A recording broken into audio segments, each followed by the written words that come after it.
Hey guys, it's me, and today I'm going to bring you episode 4 of my Road to Glory FIFA 13.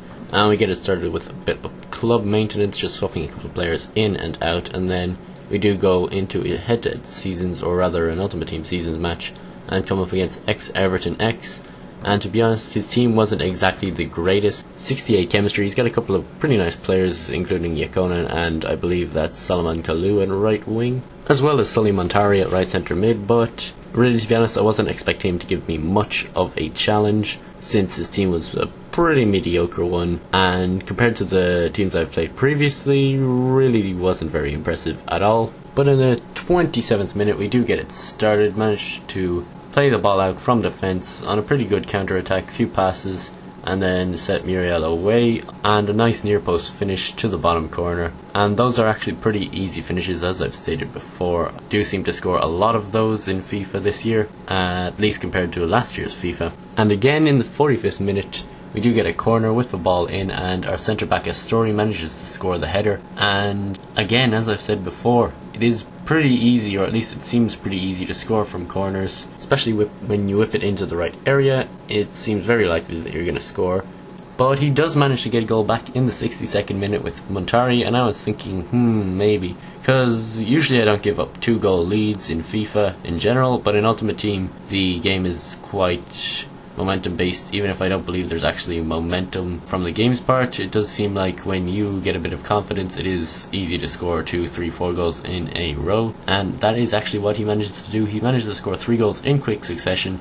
I was pretty shell shocked at that point and couldn't break him down for another 10 minutes until I managed to chip the ball through to Micah Sewell, who finessed it around the keeper to make it 3-3, and that was actually how the game finished up. So he actually gave me quite a bit of a challenge, especially considering how relatively low his chemistry was. But after adding a manager, we do go straight on into the next match. And as I'm recording this commentary, it's actually a couple of days, I do believe, after I recorded the gameplay. The gameplay was still during the early access period, so there weren't a whole lot of players online, and I do think that a lot of those players that were playing were pretty hardcore FIFA fans, so a lot of them were kind of sweaty and whatnot. So anyway, in the next match we come up against Wogarts FC, who's got a pretty decent BPL team, and he got a couple of pretty quick centre backs, actually, David Luiz and Chris Smalling, as well as a decent enough attacking force. And the BPL is actually looking really good this year, again, just like last year. They've got a lot of quick players there, they've got a lot of strong players, and although the centre backs have been somewhat downgraded, the likes of Terry and Ferdinand, there are some other good ones. Jagielka is actually looking pretty good, and even though David Luiz is a non-rare, he is still looking to be pretty beastly, but he does manage to score me in the 7th minute, which I wasn't too pleased about. But again, another header from a corner, just reinforcing my point that it is a pretty common occurrence for you to score from corners. And then guess how I score? From a corner. Astori manages to put the ball away again in the 16th minute from the corner. And I'm not sure what it is about headers this year, but even though last year the goalkeepers were pretty poor at saving headers, this year I'm not even sure. It seems like either they're even worse, or players just seem to be a lot more accurate with their headers. So I do think if you can pick up an aerially dominant centre back or striker, it will be very beneficial for you, and will either help you to score or stop you from conceding a lot of goals that you would have conceded or wouldn't have scored if you hadn't had that specific player in the position that you had them in. But he does manage to level the scores at 2-2 with Stephen Fletcher. But almost immediately after he scores, we go back up to his end, and Emmanuelson actually manages to nod the ball home despite the best efforts of his goalkeeper.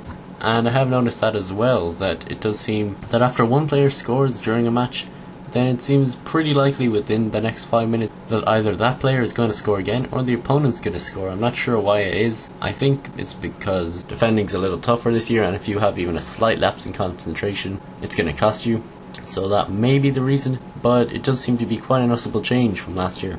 But again, in the 83rd minute, we do manage to break through with Destro, who plays a pretty nice 1-2 with Micah Sewell, and I did actually pick up him for 500 coins as a substitute for Muriel. And although he is pretty good at finishing and actually a decent header of the ball, I wouldn't say he's quite of the same caliber as our first choice striker from Colombia. But 4-2 was how the game finished, and after winning by a couple of goals, as you saw on the scoreline, picked up 597 coins and hit advance, and then found out that we actually had won the title, which was pretty nice, I must say, and gives us a nice coin boost going into the next episode. And unfortunately, since I picked up the game today, the servers have been absolutely terrible, and I haven't been able to stay on for more than about 10 minutes without being kicked off, so I haven't been able to record a game for you guys.